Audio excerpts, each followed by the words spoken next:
এবং বিভিন্ন কৃষিবিদগণ যারা কৃষি নিয়ে, কৃষির পরিবর্তন নিয়ে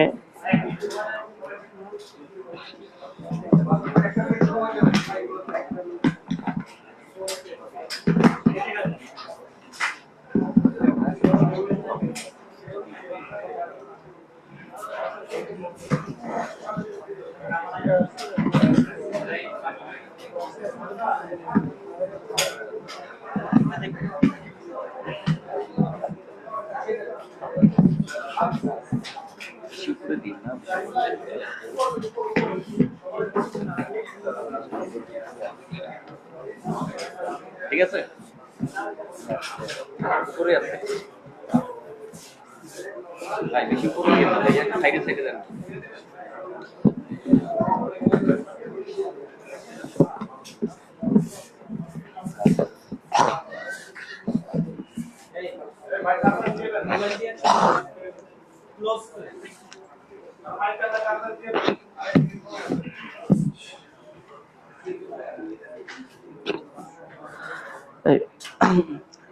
শুরু করব, আরো সময় লাগবে।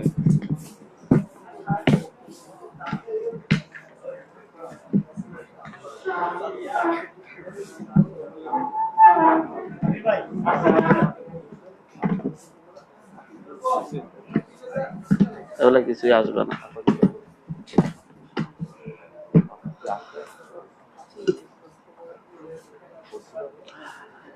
কিছুক্ষণ পূর্বে এসে উপস্থিত হয়ে মনোযোগ দিয়ে শোনার চেষ্টা করলাম আমাদের অভিজ্ঞ কৃষিবিদ ভাইদের, তরুণ উদ্যোক্তাদের কৃষি নিয়ে পরিকল্পনা এবং ভবিষ্যতে এই নতুন প্রজন্মের কাছে, 24 পরবর্তী নতুন রাষ্ট্রের কাছে, পরবর্তী সরকারের কাছে তরুণ কৃষি উদ্যোক্তাদের এবং কৃষিবিদদের যে আশা আকাঙ্ক্ষা, সেটা নিয়ে দীর্ঘ আলোচনা হলো। তবে একটা বিষয় হচ্ছে, আমি এখানে বসেছি, এখানে এসেছি এমন একটি জায়গা থেকে, যেই জায়গার, যে অঞ্চলের 95 to 98% মানুষই প্রত্যক্ষ কিংবা পরোক্ষভাবে কৃষির উপর নির্ভরশীল। আমি একটি দ্বীপাঞ্চল থেকে এসেছি, সেখানে প্রত্যেকটা মানুষই কোনো না কোনো ভাবে হয় মৎস্য খামার, না হয় গরুর খামার, না হয় বা চাষাবাদের সাথে জড়িত বিভিন্ন ধরনের। আমরা এখানে দীর্ঘ আলোচনা করি, প্রত্যেকেই এক একটা ফ্রেমিং এ আমরা সব ইস্যুগুলাকে দেখি। তবে আমি বাংলাদেশের যতগুলো সমস্যা রয়েছে কিংবা বৈশ্বিক যতগুলো সমস্যা রয়েছে, প্রত্যেকটা সমস্যাকে আমি একটা ফ্রেমের উপর দেখি, সেটা হচ্ছে পলিটিক্যাল ফ্রেম। নতুন রাজনীতিবিদ হিসাবে আমি মনে করি বাংলাদেশের যে কোনো সমস্যার মূল সমস্যাটা সেই জায়গায়। আমরা আজকে এখানে কৃষির পরিবর্তন নিয়ে কথা বলছি, নতুন কৃষি বিপ্লবের কথা বলছি, কিন্তু একটা বিষয় হচ্ছে, আমরা সেই ছোটবেলা থেকে পড়াশোনা করেছি যে হচ্ছে বাংলাদেশ কৃষি নির্ভর দেশ, বাংলাদেশের অর্থনীতি সম্পূর্ণভাবে কৃষি নির্ভর। কিন্তু এই রাষ্ট্রের পেঁয়াজ রপ্তানির জন্য, পেঁয়াজের চাহিদা পূরণের জন্য ভারতের উপর নির্ভরশীল থাকতে হয়। এই রাষ্ট্রের চাউলের, মানুষের প্রধান খাদ্য ভাত, সেই ভাতের চাহিদা, সেই চাউলের চাহিদার জন্য রাষ্ট্রের উপর নির্ভর থাকতে হয়। এদেশে তরি তরকারি রান্না করতে গেলে সরিষার তেলের প্রয়োজন, তেলের প্রয়োজন, সেটার জন্য রাষ্ট্র, পাম অয়েল তেলের প্রয়োজন, সেটার জন্য রাষ্ট্রের উপর নির্ভর করতে হয়। এদেশের আপনার যে কোনো বিষয়ে আপনি অন্য রাষ্ট্রের উপর নির্ভরশীল থাকেন, কিন্তু আপনি বলেন, আমরা বলি একদিন না একদিনে বাংলাদেশ মাথা তুলে দাঁড়াবেই দাঁড়াবে। কিন্তু আসলে আমরা আমাদের অর্থনীতির মেরুদণ্ড ভেঙে দিয়ে আমরা বাংলাদেশকে মাথা তুলে দাঁড়ানোর চেষ্টা করছি। শুধু মাথা তুলে দাঁড়ালে হবে না, কোমরটাও তুলে দাঁড়াতে হবে। কিন্তু আপনি মনে করেন আমরা ভারতের অ্যান্টি ইন্ডিয়ান অনেক স্লোগান দিই, রাজনীতি করি, কথা বলি, এটা আমাদের কাছেও ভালো লাগে। বাস্তবিক হচ্ছে ইন্ডিয়া আমাদের উপর শোষণ করেছে। ৭১ পরবর্তী সময়ে বাংলাদেশ যাতে মাথা তুলে না দাঁড়াতে পারে সেই প্রচেষ্টাটা চালিয়ে গিয়েছে। কিন্তু বাস্তবিক অর্থে ইন্ডিয়ার উপর চাপ সৃষ্টি করার জন্য আমাদের হাতে কোন শক্তিটি রয়েছে? কিন্তু আমরা পক্ষান্তরে প্রতিটা ক্ষেত্রেই, অনেকগুলা বিষয়েই আমাদের অর্থনীতিকে আমরা এমন ভাবে পরনির্ভরশীল করে তুলেছি।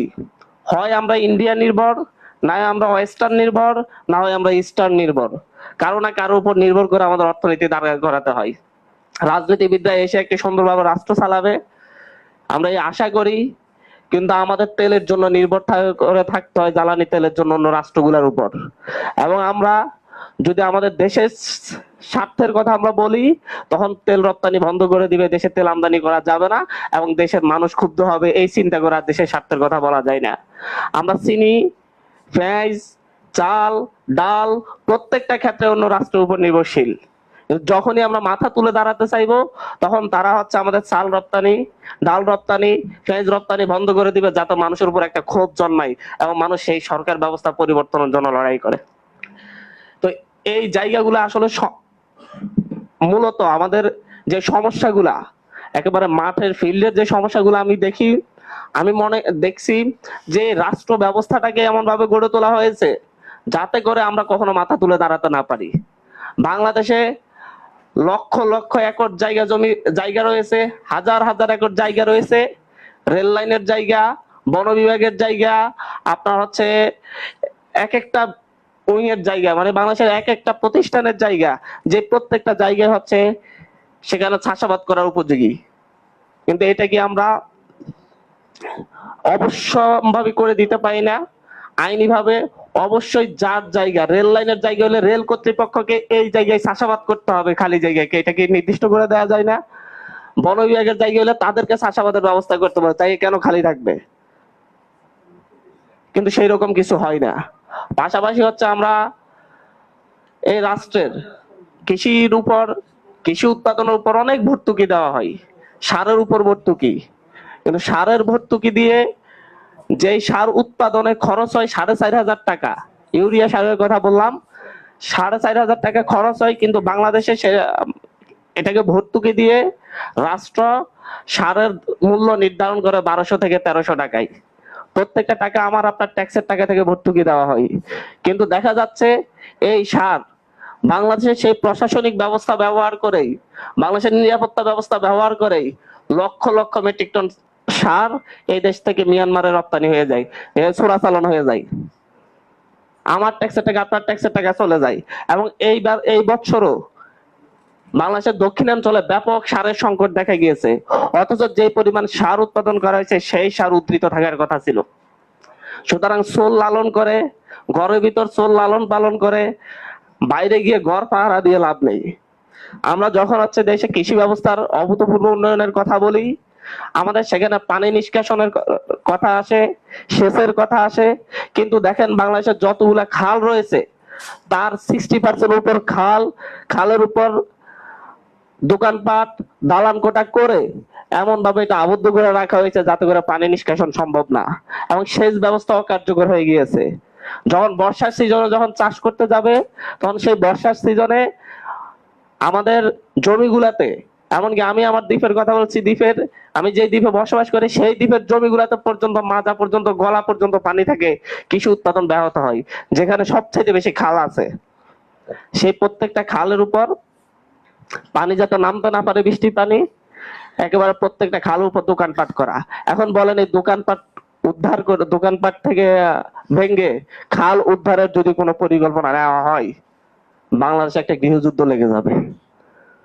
বাস্তবিকতা শেখ হাসিনার পলায়ন নিয়ে আওয়ামী লীগের সাথে গৃহযুদ্ধ লাগে নাই, কিন্তু বাস্তবিকতা যদি খাল নদী পুনরুদ্ধারের জন্য কোনো কর্মসূচি কোনো সরকার নেয়, নিশ্চিত ভাবে গৃহযুদ্ধ লাগবে। কারণ প্রত্যেকটা প্রভাবশালী মানুষই এই খালগুলা দখল করে রেখেছে, এবং যারা খাল দখল করেছে, খাল দখল করে দোকানপাট করেছে, বিল্ডিং করেছে, এরা প্রত্যেকে হয় এলাকার মেম্বার, না হয় চেয়ারম্যান, না হয় এমপি, না হয় মন্ত্রী, এবং এরা কখনো সেই খালগুলো উদ্ধার করতে দিবে না। কৃষির আপনি বিপ্লব ঘটাবেন কিভাবে, কিভাবে পরিবর্তন হবে? এই পরিবর্তনের জন্য আপনার হচ্ছে বাংলাদেশে, সেদিন কথা বলছিলাম যে হচ্ছে আওয়ামী লীগ আমলেই কৃষির যন্ত্রপাতি, কৃষি যন্ত্র, তার মধ্যে থেকে প্রায় 4,500 ট্রাক্টর কিনা হয়েছে, তার মধ্যে একটা ট্রাক্টরও কৃষকদের কাছে পৌঁছায় নাই, এবং এগুলা কিনার আগে পুরো ফান্ড চলে গিয়েছে। এবং এটা আওয়ামী লীগের সময়েই, আওয়ামী সরকার ক্ষমতায় থাকাকালীনই তখন এই প্রজেক্টটা পরে বন্ধ করে দিতে বাধ্য হয়েছে এই দুর্নীতির কারণে, কিন্তু এটার কোনো বিচার হয় নাই, তখনও বিচার হয় নাই, এখনো বিচার হচ্ছে না। বাংলাদেশে সব সময় আপনি বলেন, বাংলাদেশকে সব সময় কিভাবে বাংলাদেশের অর্থনীতি দাঁড়াবে না, কিভাবে এই দেশ দাঁড়াতে পারবে না, সেভাবেই সেই নিয়মেই 71 পরবর্তী সময়ে এ রাষ্ট্রে প্রত্যেকটা অর্গান তৈরি করা হয়েছে। নির্বাচন কমিশন বলেন, কিংবা হচ্ছে দুর্নীতি দমন কমিশন বলেন, কিংবা হচ্ছে কৃষি কমিশন বলেন, কিংবা হচ্ছে শিক্ষা কমিশন বলেন, যতগুলা কমিশন হয়েছে প্রত্যেকটা কমিশনই আগামী 50 বছর 100 বছরে যেন বাংলাদেশ দাঁড়াতে না পারে সেইভাবে গড়ে তোলা হয়েছে। এবং যার ফলে রন্ধ্রে রন্ধ্রে এমন আমলাতন্ত্রের এমন ব্যবস্থা করে, আমলাতন্ত্র এমন ভাবে গড়ে তোলা হয়েছে, বাংলাদেশের কোন একজন সরাসরি কোন একজন কৃষক রাষ্ট্রের কোন সুযোগ সুবিধা সরাসরি গ্রহণ করতে পারবে না। যদি সরাসরি গ্রহণ করতে, তাকে 100 ধাপ যোগাযোগ করে, মানে তার মধ্যস্থতা কৃষক পর্যন্ত সুযোগ সুবিধা, রাষ্ট্রের সুযোগ সুবিধা পৌঁছাইতে আরো 100টা ধাপ পার করতে হয়। তো এই রাষ্ট্র কিভাবে মাথা তুলে দাঁড়াবে? আমরা বলছিলাম 24 পরবর্তী সময়ে এ রাষ্ট্রের প্রতিটা ক্ষেত্রেই আমূল সংস্কারের কথা বলছি, আমূল পরিবর্তনের কথা বলছি, কিন্তু বাস্তবিকতা হচ্ছে বাংলাদেশের যে ইস্টাবলিশমেন্ট গুলা রয়েছে, আমি সবসময় বাংলাদেশের যে ইস্টাবলিশমেন্ট গুলা রয়েছে, তারা নতুন কোন ধারণার সাথে, নতুন কোন পরিবর্তনের সাথে নিজেদেরকে মানায় নিতে পারে না, এবং মানায় নিতে পারবে না, তারা মনে করে, চেষ্টাও করে না। কারণ দীর্ঘ সময় ধরে তারা যে রাজনৈতিক ব্যবস্থা তৈরি করেছে, সেই রাজনৈতিক ব্যবস্থার মধ্যেই তারা হচ্ছে নিজেদের জন্য স্বস্তিদায়ক মনে করে। এবং আমরা যখনই এটা পরিবর্তনের কথা বলি, আমরা যদি এখন বলি যে হচ্ছে একটা কৃষকের কাছে কৃষি পণ্য কিভাবে পৌঁছাবে, সরকার সর্বোচ্চ গেলে এর মাঝখানে 4-5টা লেয়ার থাকতে পারে, বেশি থাকতে পারবে না। তাহলে আপনার দেখা যাবে যাচ্ছে রাষ্ট্র আমলাতন্ত্রের মধ্যে ঝামেলা লেগে যাবে। কালকে থেকে এনবিআর হয়েছিল না, এনবিআর একটা পরিবর্তনের কথা বলার পরে, সংস্কারের কথা বলে এনবিআর যে ধুন্ধুমার কাণ্ড ঘটেছে, দেখবেন যে পুরো আমলাতন্ত্রের মধ্যে ধুন্ধুমার কাণ্ড ঘটে গিয়েছে। হচ্ছে কারণ আপনি মাঝখানে যে আরো 95 জন রয়েছে, 100 টাকা বাজেট হলে 99 জন পার করে তারপর কৃষক পর্যন্ত যায়, তাহলে এই 99 টাকা খাওয়ার লোক তো আছে, এরা তো আর খেতে পারবো না। আপনি 5 জন আনলে কি হবে? এইভাবেই মূলত হচ্ছে রাষ্ট্র ব্যবস্থাটাকে আমরা সবসময় পরনির্ভরশীল করে তুলছি। আমরা বলি ইন্ডাস্ট্রিয়ালিস্ট, মানে বাংলাদেশে ইন্ডাস্ট্রিয়ালাইজেশন করতে যাচ্ছি। আপনি একটা জিনিস চিন্তা করেন, একটা গার্মেন্টস হবে, একটা কারখানা হবে, ইনভেস্ট করবে জাপান, সে আমাকে ঋণ দিবে, সে আমাকে ঋণের সুদ পরিশোধ করতে হবে 10%, 15% টাকা আমাকে সুদ দিতে হবে। আবার যে যন্ত্রপাতি আমি কিনবো সেই কারখানার জন্য, সেই কারখানার যন্ত্রপাতি আমি তার কাছ থেকে কিনতে হবে। যে যন্ত্রপাতি আমি কিনতেছি, যে যন্ত্রপাতি আমি খোলা মার্কেট থেকে কিনলে 100 টাকায় কিনতে পারবো, সেই যন্ত্রপাতি আমার তার কাছ থেকে কিনতে হচ্ছে 350 টাকায়। আবার এই পণ্য আমি তার কাছেই বিক্রি করতে হবে, অন্য কারো কাছে বিক্রি করা যাবে না। এবং আমি এই পণ্য তার কাছে বিক্রি করতে গেলে, যে পণ্য আমি বাইরের খোলা মার্কেটে বিক্রি করতে পারবো 120 টাকায়, সেই পণ্য তার কাছে বিক্রি করতে হচ্ছে আমার 60 টাকায়। এভাবে মূলত হচ্ছে আমার পুরো অর্থনীতি পুরোপুরি আমাদেরকে হচ্ছে পরনির্ভরশীল করে গড়ে তোলা হয়েছে। আমরা গার্মেন্ট শিল্পের কথা বলি, কথায় কথায় বলি যে হচ্ছে মার্কিন যুক্তরাষ্ট্র যদি গার্মেন্ট শিল্পে নিষেধাজ্ঞা দেয়, তাহলে বাংলাদেশের অর্থনীতি টিকবে না। তাহলে ভাই আমি কেন এমন অর্থনীতি গড়ে তুললাম যে অর্থনীতি পুরোপুরি মার্কিন যুক্তরাষ্ট্রের উপর নির্ভর করবে? আমার কি সবসময় কি সবার সাথে আমার এরকম বন্ধুত্ব থাকবে? এই কারণে তো মার্কিন যুক্তরাষ্ট্র যদি যখন চাইবে তখন সরকার পরিবর্তন করে দিতে পারবে। ভারতের উপর নির্ভরশীলতার কারণে ভারত দীর্ঘ 15 বছর শেখ হাসিনার মতো একটা ফ্যাসিস্টকে দেশে টিকিয়ে রাখছে। আমরা প্রত্যেকটা পরিবর্তনের জন্য, এই নতুন ভাবে অর্থনৈতিক ব্যবস্থা গড়ে তোলার জন্য আমরা ভাবছিলাম যে পরবর্তীতে 24 পরবর্তী যে সরকারকে, একজন ইকোনমিস্টকে আমরা দেশের দায়িত্ব দিয়েছি, নোবেলজয়ী ইকোনমিস্টকে, আমরা ভাবছিলাম যে হচ্ছে উনি এই উদ্যোগগুলা নেবেন। কিন্তু দেখা গিয়েছে ইস্টাবলিশমেন্টের চাপে উনি নিজেই আত্মসমর্পণ করেছেন। এবং সে আগের ধারাবাহিকতার উপর, সে আগের অর্থনৈতিক ব্যবস্থার উপর, আগের রাজনৈতিক ব্যবস্থার উপর, আগের সামাজিক ব্যবস্থার উপর, আগের আমলাতান্ত্রিক ব্যবস্থার উপর আমাদেরকে ফেলে দিয়ে চলে যাচ্ছেন। এবং এবার তোমরা আবার লড়াই করো। তোমাদের পূর্ব প্রজন্ম 47 পর্যন্ত লড়াই করছে, পাকিস্তান রাষ্ট্র এনে কোনো পরিবর্তন আনতে পারে নাই। আবার 71-এ লড়াই করছে, তারপরে কোনো পরিবর্তন আনতে পারে নাই। আবার 90-এ লড়াই করছে, পারে নাই। 24-এ তোমরা জীবন দিছো, তোমরা পারবে না। পরবর্তীতে পরের প্রজন্মকে আবার তৈরি করা যাতে জীবন দিতে পারে। শুধু আমরা স্বপ্ন দেখে আসলে স্বপ্ন বাস্তবায়নের কথা নেই। যদি আমাদেরকে আসলেই যতগুলা কথা বলেছেন যে হচ্ছে আমাদের মধ্যস্বত্বভোগী রয়েছে, কিন্তু কেউ এই কথাটা বলে না মধ্যস্বত্বভোগী কারা। আমার খামার থেকে যদি পোল্ট্রি মুরগি কেজি 120 টাকা করে কিনে আনা হয়, তাহলে কেন কারওয়ান বাজারে সে 220 টাকা হয়? এর মধ্যে 100 টাকা কারা খায়? এই কারা কারা কোশ্চেনটা করার জন্য কেউ কোশ্চেন করে না, বলো যে মধ্যস্বত্বভোগী, এদেরকে বন্ধ করতে হবে যাতে মধ্যস্বত্বভোগী না থাকে। আর ভাই মধ্যস্বত্বভোগী কারা? এই প্রত্যেকটা পলিটিক্যাল পারসন, প্রত্যেকটা এস্টাবলিশমেন্ট, প্রত্যেকটাই হচ্ছে প্রশাসনিক ব্যবস্থা, পুলিশ, মানে রাষ্ট্রের যতগুলো ব্যবস্থা আছে, যতগুলো অর্গান আছে, এই প্রত্যেকটা অর্গানই এই মধ্যস্বত্বভোগী। এই মধ্যস্বত্বভোগী যদি আপনি কৃষি বিপ্লব কিভাবে ঘটাবেন? আপনি বারবার প্রত্যেকটা জায়গায় কৃষি খাত ধ্বংস করে ইন্ডাস্ট্রিয়ালাইজেশন করেন। এত গার্মেন্টস কারখানা করে ফেলছি আমরা, এই গার্মেন্টস কারখানার উপর এত বেশি নির্ভরশীল হয়ে গেছি, আমরা এখন ইউরোপ আর ওয়েস্টার্নরা যাই বলবে, আমেরিকা যাই বলবে, তার উপর নির্ভর করে কাজ করতে হবে। বাংলাদেশের যে আমূল পরিবর্তনের কথা বলি, কৃষির পরিবর্তনের কথা বলি, এই পরিবর্তন যদি আসলে সম্ভব হয়, আমরা যে মাথা উঁচু করে দাঁড়ানোর কথা বলি, তাহলে প্রথম হচ্ছে এই দেশের মানুষের যা খাবে, যা পড়বে, তার নিজেদের রাষ্ট্রের মধ্য থেকে, নিজেদের এই দেশের সীমানার ভিতর থেকে তৈরি হবে, সীমানার ভিতর থেকে উৎপাদন হবে। এই নিশ্চয়তা করতে পারলে আমরা কালকে আমেরিকাকেও চ্যালেঞ্জ করতে পারবো, ভারতকেও চ্যালেঞ্জ করতে পারবো, ইউরোপকেও চ্যালেঞ্জ করতে পারবো, চীনকেও চ্যালেঞ্জ করতে পারবো। এর আগ পর্যন্ত আমরা যতই মিষ্টি মিষ্টি কথা বলি, আমরা মাথা তুলে দাঁড়াবো, কোমর তুলে দাঁড়াবো, কিন্তু আসলে হচ্ছে এটা একেবারেই সম্ভব না। আর আমরা যদি খাবারের নিশ্চয়তা দিতে পারি, ফুড সিকিউরিটি যেটাকে বলি, প্রত্যেকটা নাগরিকের ফুড সিকিউরিটি যদি আমরা নিশ্চিত করতে পারি, তাহলে আমরা আমাদের এই বাংলাদেশকে দাঁড় করাতে পারবো। আর ফুড সিকিউরিটি নিশ্চিত করতে হলে কৃষি ব্যবস্থার যে আমূল পরিবর্তনের কথা বলছি, একজন বিপ্লবী নেতা দরকার, একটা বিপ্লবী রাজনৈতিক ব্যবস্থা দরকার, যে রাজনৈতিক ব্যবস্থা খাল উদ্ধার করতে গিয়ে তার আর কারো কাছে হাত পা বাঁধা থাকবে না। আপনি দেখবেন যতগুলা খাল আছে, প্রত্যেকটা খাল পুরো এস্টাবলিশমেন্ট রাজনৈতিক লোকজনের দ্বারা দখল করা। সুতরাং এই দখল থেকে উদ্ধার করতে হলে তাদেরকে লাগবে যাদের কাছে দখল নাই, যারা দখল করা অবস্থায় নাই। আপনার যত রাজনৈতিক গোষ্ঠীগুলো আছে, এরা প্রত্যেককে দেখবেন যে যত বরাদ্দ ছিল গত 50 বছরের বরাদ্দ, প্রত্যেকটা বরাদ্দ দুর্নীতি করে এরাই খাইছে। সুতরাং হচ্ছে এগুলা যদি উদ্ধার করতে হয়, যদি হচ্ছে আপনি নতুন কোন বরাদ্দকে সুন্দরভাবে মানুষের কাছে পৌঁছানোর চেষ্টা করতে, তাহলে এদের বাইরে গিয়ে আপনাকে কল্পনা করতে হবে, চিন্তা করতে হবে, নতুনদের নিয়ে চিন্তা করতে হবে।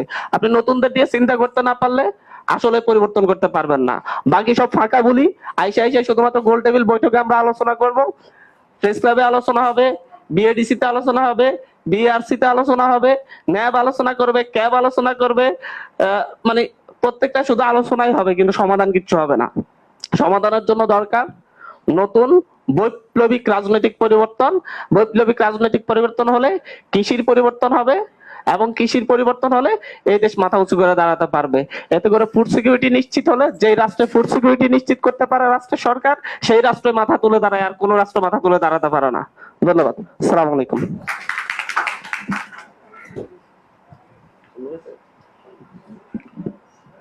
গ্রাম থেকে কৃষকের কৃষি পণ্য শহরে আসে বিক্রির উদ্দেশ্যে। দেখা যায় এর মাঝখানে ঠিকই রাস্তার মাঝখানে 4 থেকে 5 বার বিভিন্ন এলাকা পার হওয়ার সময় হাতে কাগজ ধরিয়ে দিয়ে ট্রাক থেকে নেওয়া হয় টাকা, যাকে আমরা চাঁদা বলে জানি। 5 আগস্ট পরবর্তী সময় কিন্তু সোশ্যাল মিডিয়ার বদৌলতে আমরা বিভিন্ন জায়গায় দেখতে পেরেছি যে আমাদের ট্রাক ড্রাইভাররা যারা ছিল তারা কিন্তু অনেক জায়গায় এরকম বিপ্লব করছে, বিদ্রোহ করছে যে আমরা এই টাকা দিব না।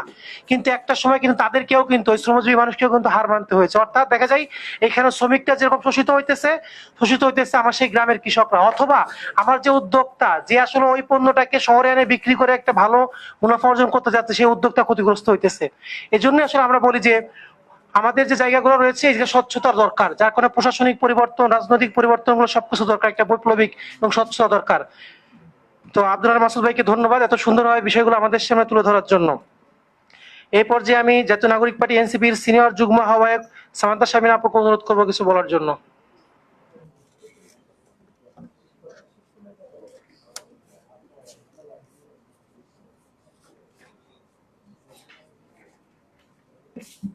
আসসালামু আলাইকুম রহমতুল্লাহ, বিসমিল্লাহির রহমানির রহিম। আপনাদের সকলকে আমন্ত্রণ আমার পক্ষ থেকে এবং শুভেচ্ছা আজকের অনুষ্ঠানের জন্য। এবং যারা আয়োজক বৃন্দ আছেন, কৃষিবিদ অ্যালায়েন্স আমাদের যারা কাজ করছেন ভাইয়েরা, তাদের কমিটমেন্ট সম্পর্কে আমি জানি। ওনাদের প্রত্যেকের জীবন কিভাবে কেটেছে, পলিটিক্যালি তারা কতটুকু সচেতন, এই বিষয়গুলো সম্পর্কে জানি বিধায় এই অ্যালায়েন্সের উপরে একটা ভরসা রাখার জায়গা আছে। হান্নান মাসুদ আমাদের এনসিপির একজন গুরুত্বপূর্ণ নেতা, কৃষকের সন্তান হওয়ার কারণেই, এই কারণেই হয়তো তার কথাটা খুবই অ্যাপ্রোপ্রিয়েটলি উনি বলেছেন, এবং উনি সুবক্তা এমনিতেই, কিন্তু আজকের আলাপ আলোচনায় মনে হয় আমি যতটুকু পেলাম তার সেখানে পুরোটাই উঠে এসছে। আমাদের কৃষি অর্থনীতির চিত্র প্রায় উঠে এসছে।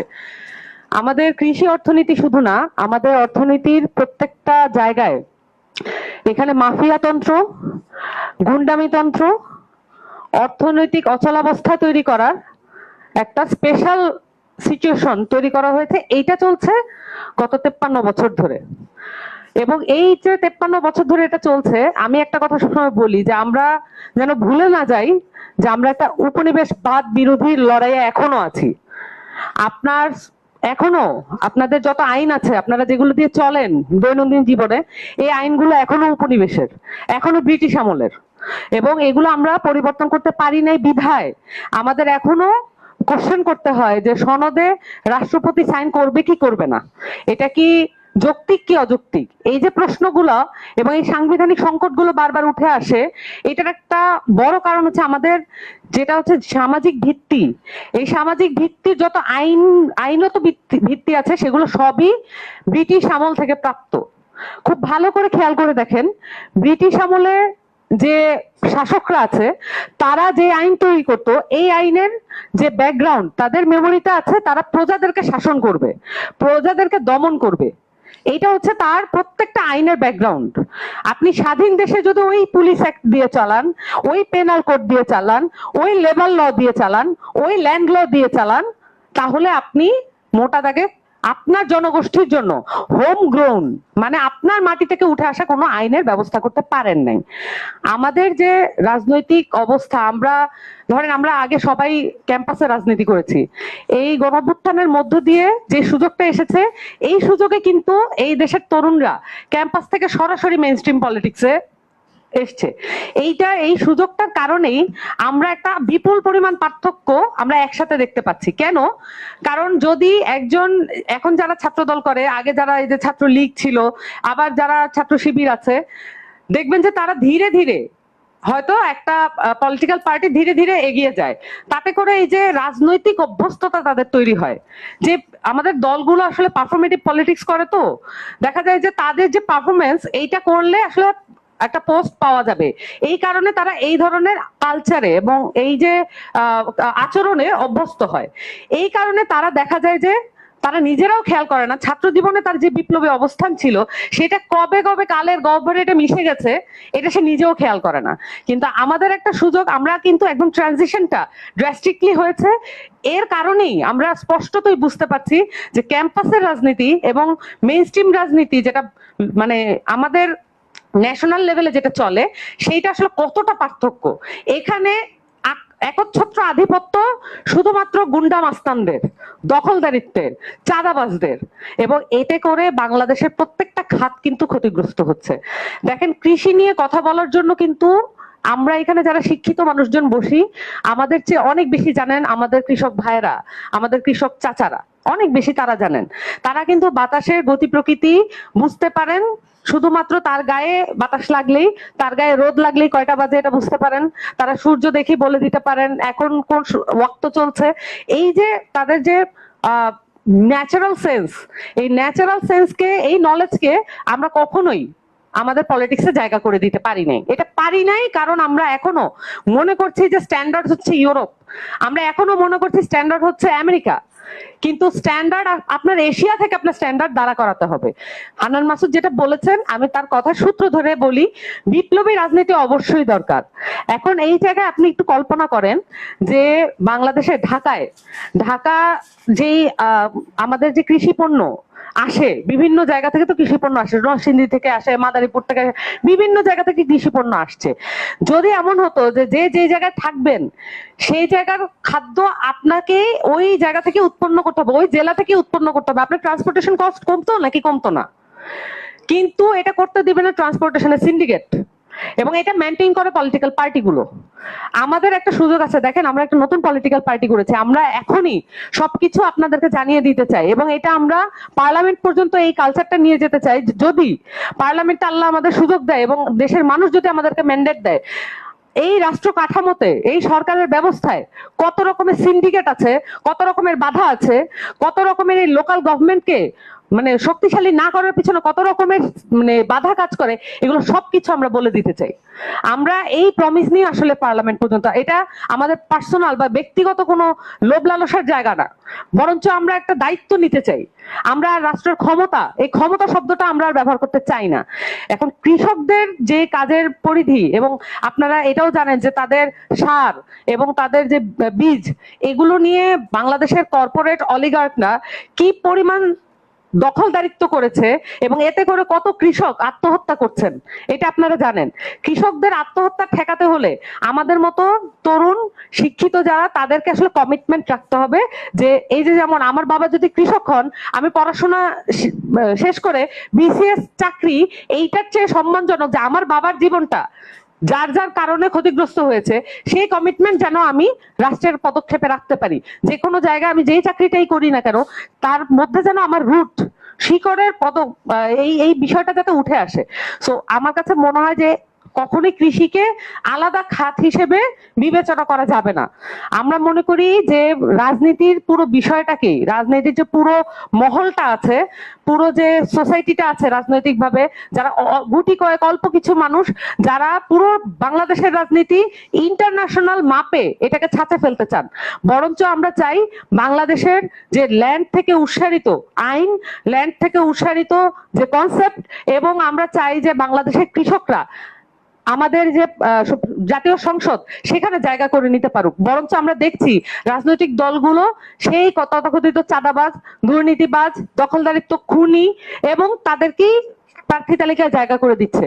বরঞ্চ আমরা চাই, এনসিপি চায় যে একজন যোগ্য কৃষক যিনি তার আইন প্রণয়নে ভূমিকা রাখতে চান, তাকে কিভাবে সংসদ পর্যন্ত নিয়ে আসা যায়। কারণ একজন কৃষকের কথা আমি বললে এটা পুরোপুরি মানায় না, কারণ আমি তার পুরো জার্নিটা কিন্তু পুরোটা জানবো না। যতটাই আমরা জানার চেষ্টা করি না কিন্তু পুরোটা জানা যায় না। এবং আমাদের যারা কৃষিবিদ আছেন তারা চেষ্টা করবেন যাতে এই যে তাদেরকে একটা রাস্তা করে দেওয়ার, গণতান্ত্রিক জায়গায় একটা রাস্তা করে দেওয়ার, এটা আমরা সকলেই চাই এবং আমরা এরকম একটা রাজনীতির দিকে ধাবিত হতে চাই। আশা করি যে আমাদের যে কৃষিবিদ অ্যালায়েন্স আছে তারা এই লক্ষ্যে কাজ করবে, সেই সাথে বাংলাদেশের যে কৃষি সম্প্রসারণ এবং আমাদের প্রত্যেকটা জেলার কৃষি এবং খাদ্য উৎপাদনের সক্ষমতা, এগুলো নিয়ে তারা কাজ করবে এবং বাংলাদেশের কৃষিকে আধিপত্যবাদ বিরোধী একটা সংগ্রামের জায়গা থেকে দেখবে, কৃষককে আধিপত্যবাদ বিরোধী সংগ্রামীর জায়গা থেকে দেখবে। এবং আমরা সেই পলিটিক্সটা আসলে ধারণ করি এবং সেইটা আমরা সামনে এগিয়ে নিয়ে যেতে চাই। আপনাদের সকলকে ধন্যবাদ। আসসালামু আলাইকুম।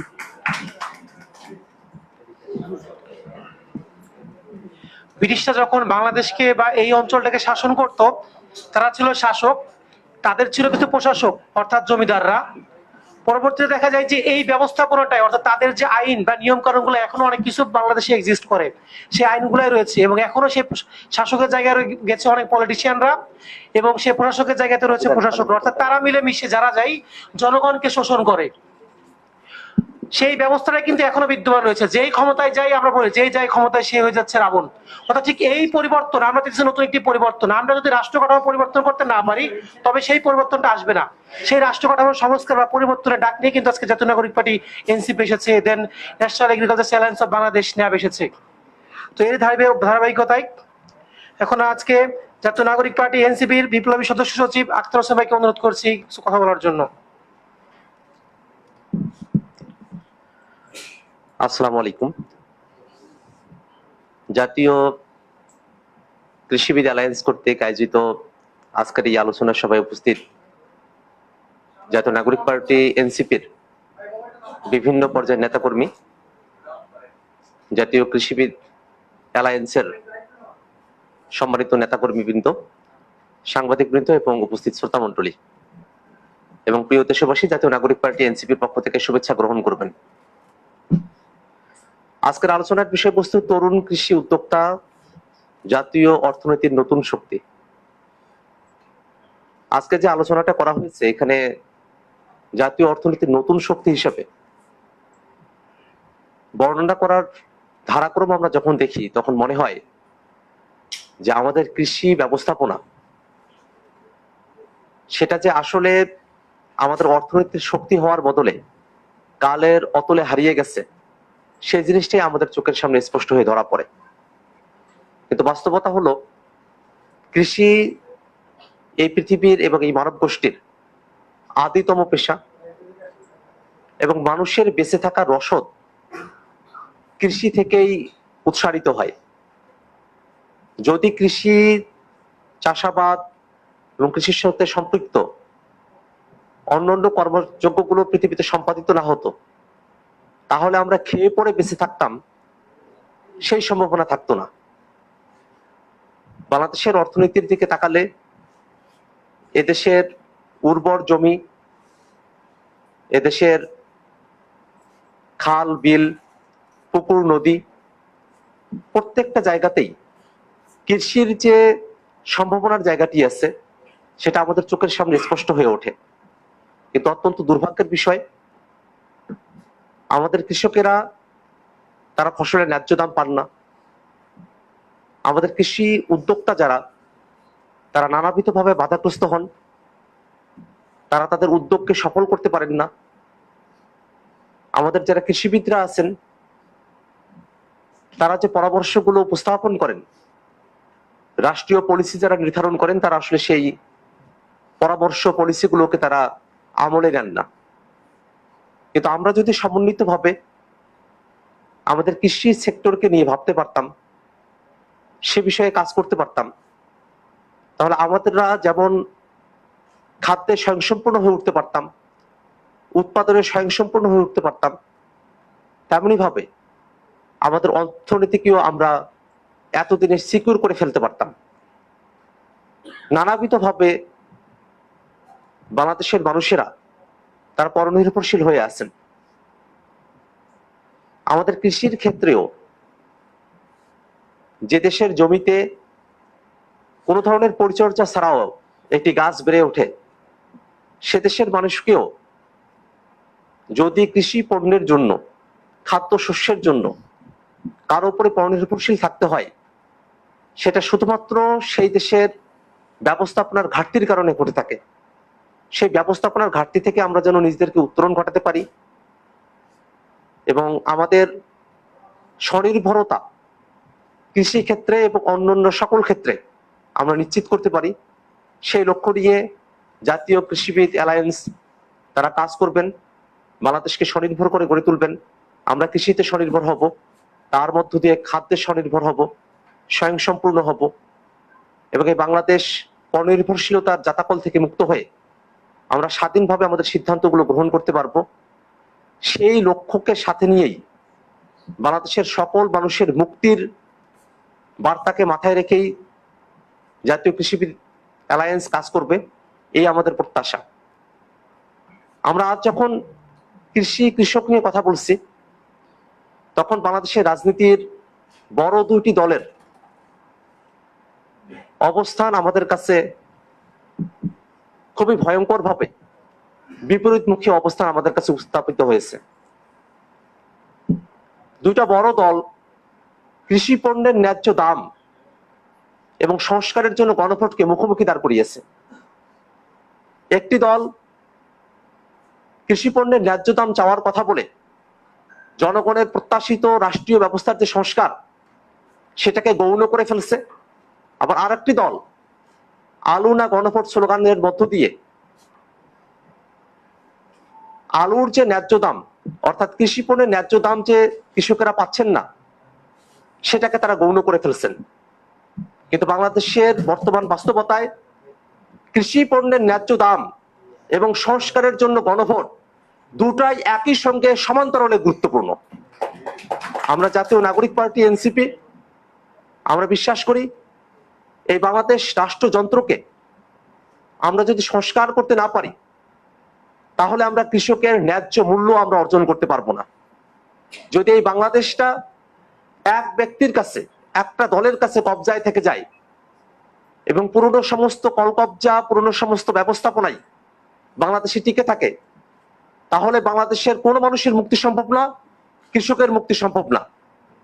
কৃষকের মুক্তির জন্যই, এদেশের জনতার মুক্তির জন্যই বাংলাদেশের রাষ্ট্রীয় ব্যবস্থায় সংস্কার অতীব গুরুত্বপূর্ণ একটা বিষয়। আমরা সংস্কারকে এবং কৃষকের চাহিদাকে, ন্যায্যতাকে আমরা পরস্পর বিপরীতমুখী অবস্থান থেকে দেখতে পারি না। সম্মানিত বন্ধুগণ, বাংলাদেশের মানুষেরা দীর্ঘ সময় ধরে আমরা ফ্যাসিবাদের বিরুদ্ধে আন্দোলন সংগ্রাম করেছি, লড়াই করেছি। নতুন একটা বাংলাদেশ আমরা গঠন করতে চেয়েছি। সেই নতুন বাংলাদেশের আগের বাংলাদেশটা ছিল আওয়ামী লীগের বয়ানে উন্নয়নের বাংলাদেশ। কিন্তু সেই আওয়ামী বয়ানের উন্নয়নের বাংলাদেশেই বাংলাদেশের কৃষকেরা তারা বঞ্চিত হয়েছেন। ঋণের জালে ফেঁসে গিয়ে কৃষকদেরকে আত্মহত্যা করতে হয়েছে, জীবন দিতে হয়েছে। পক্ষান্তরে আওয়ামী সরকারের সুবিধাভোগীরা হাজার হাজার কোটি টাকা তারা বিদেশে পাচার করেছেন। যে উন্নয়নের কথা বলা হয়েছিল সেটা গুটি কয়েক আওয়ামী নেতার উন্নয়ন ব্যতিরেকে জনগণের জন্য অভিশাপে পরিণত হয়েছিল। সেই ফেসিবাদী আমলের বাংলাদেশ সামনের দিনে আমরা আর প্রত্যাশা করি না। আমরা সামনের দিনে এমন একটা বাংলাদেশ প্রত্যাশা করি যেই বাংলাদেশে রাজনীতি মারামারি কাটাকাটি হট্টগোলের মধ্য দিয়ে পরিচালিত হবে না। আমাদের কাছে দুর্ভাগ্যের বিষয়, 5 আগস্টের পরে বাংলাদেশের রাজনীতিতে অন্তর্দ্বন্দ্ব, অন্তঃকোন্দলের কারণে এতগুলো মানুষ তারা জীবন দিলেন, মারা গেলেন। 5 আগস্টের পরের সময়ে এসেও সেটা আমাদেরকে গভীরভাবে ভাবিয়ে তোলে, আমাদেরকে শঙ্কিত করে তোলে।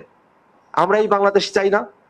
আমরা বিশ্বাস করি মারামারি কাটাকাটি হানাহানির যে সংস্কৃতি, সেখান থেকে বেরিয়ে এসে আমরা একটা পলিসি নির্ভর বাংলাদেশ আমরা গঠন করতে পারবো। সেই পলিসি নির্ভর বাংলাদেশে আমাদের হেলথ পলিসি কিরকম হবে, আমাদের শিক্ষানীতি কিরকম হবে, আমাদের কৃষিনীতি কিরকম হবে, প্রত্যেকটা জায়গায় ভারসাম্যপূর্ণ ব্যালেন্সড নীতি প্রণয়নের মধ্য দিয়ে বাংলাদেশটাকে আমরা সামনের দিকে এগিয়ে নিয়ে যাব। এই রাষ্ট্রকে নিয়ে যখন আমরা ভাববো, রাষ্ট্রের প্রত্যেকটা জনগোষ্ঠী, প্রত্যেকটা মানুষকে নিয়ে আমাদের আলাদা করে ভাবতে হবে, যাতে করে রাষ্ট্রীয় সুযোগ এবং সুবিধা কোনো একটি পক্ষের কাছে কুক্ষিগত না থেকে বাংলাদেশের সকলের কাছে সমানভাবে উন্মুক্ত এবং সমানভাবে সকলের কাছে বণ্টিত হয়। সেরকম একটা বাংলাদেশের জন্যই এই দেশের কৃষকদেরকে নিয়ে ভাবা, কৃষকদের সমস্যাগুলোকে আইডেন্টিফাই করা এবং সেই সমস্যাগুলো সমাধানের জন্য কার্যকর উদ্যোগ গ্রহণ করা এবং বাংলাদেশের কৃষিকে বাঁচিয়ে রাখার মধ্য দিয়ে বাংলাদেশের স্বাধীনতা সার্বভৌমত্বকে বাঁচিয়ে রাখার অগ্রযাত্রায় জাতীয় নাগরিক পার্টি এনসিপি আমরা সর্বাধিক ভূমিকা রাখার প্রত্যয় ব্যক্ত করি।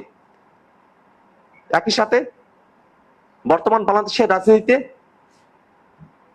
জুলাই সনদের বিষয় নিয়ে অনেকগুলো দল যে ধোঁয়াশার জায়গা তৈরি করছেন, সেটাকে আমরা সন্দেহের চোখে দেখি। আমরা ঐক্যমত্য কমিশনে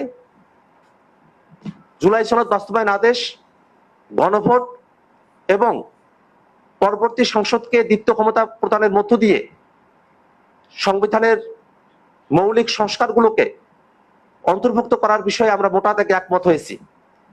কিন্তু ইদানিং একটি দলের নেতারা চূড়ান্তভাবে গণভোটের রায়কে প্রত্যাখ্যান করার মতামত ব্যক্ত করছেন।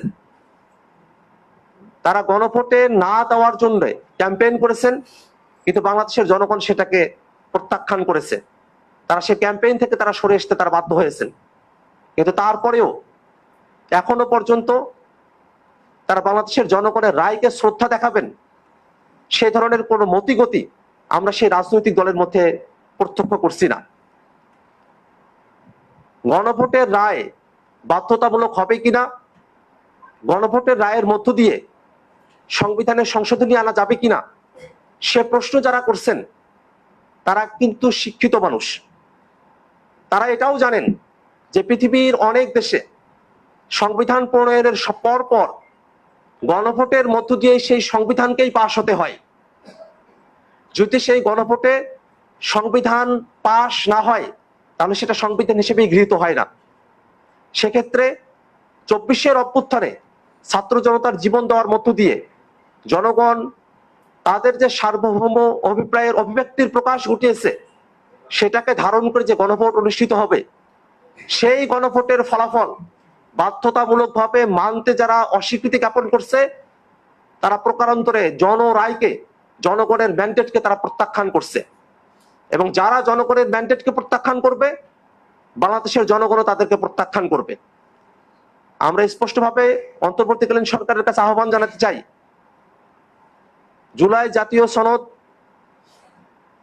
সংবিধান সংস্কার যে আদেশ জারি করা হয়েছে, অনেকগুলো জায়গাতে অস্পষ্টতা রয়ে গেছে। সংস্কারকে ভাগ করে ফেলা হয়েছে সরকারের মর্জি মতো, এবং সংস্কারের বিষয়বস্তুগুলোকে রাজনৈতিক দলের আওতাধীন করে ফেলা হয়েছে তাদের মতিগতির উপরে, তাদের অভিরুচির উপরে। এমন অস্পষ্ট অবস্থায় রেখে বাংলাদেশের মানুষের আকাঙ্ক্ষাকে জুলাই সনদের মধ্য দিয়ে পরিপূর্ণভাবে বাস্তবায়ন করা সম্ভব কিনা সে প্রশ্ন তৈরি হয়েছে। আমরা সরকারের কাছে আহ্বান রাখবো, সরকার অতি দ্রুত জুলাই সনদ বাস্তবায়নের যে আদেশ, তার অস্পষ্টতাগুলো দূরীকরণ করবে এবং রাজনৈতিক দলগুলো জনগণের রায়কে মেনে নিয়ে এই বাংলাদেশে যেন শান্তিপূর্ণভাবে জনগণের অংশগ্রহণমূলক একটি নির্বাচন অনুষ্ঠিত হয়, সে রাস্তায় সকলে মিলে হাঁটবে, কোনো বিঘ্ন তৈরি করবে না। সামনের নির্বাচন জনগণের অংশগ্রহণমূলক নির্বাচন হবে, সেটাকে বাধাগ্রস্ত করার জন্য জুলাই সনদের ব্যাপারে কোন রাজনৈতিক দল আপত্তি প্রদান করবে না, এই আশাবাদ ব্যক্ত করছি। আজকের এই আলোচনা সভায় উপস্থিত সকলকে ধন্যবাদ জানিয়ে, বিশেষত জাতীয় কৃষিবিদ অ্যালায়েন্স যারা এই আয়োজনটি আজকে সম্পন্ন করেছেন, তাদের সকলকে বিশেষভাবে ধন্যবাদ জানিয়ে এবং ন্যায়ের উত্তরোত্তর সাফল্য কামনা করে আমি আমার সংক্ষিপ্ত বক্তব্য এখানে শেষ করছি। ইনকিলাব জিন্দাবাদ। এখানে প্রশ্ন উত্তর করবো না, প্রশ্ন উত্তর অন্য জায়গায় করবো না, এখানে প্রশ্ন উত্তর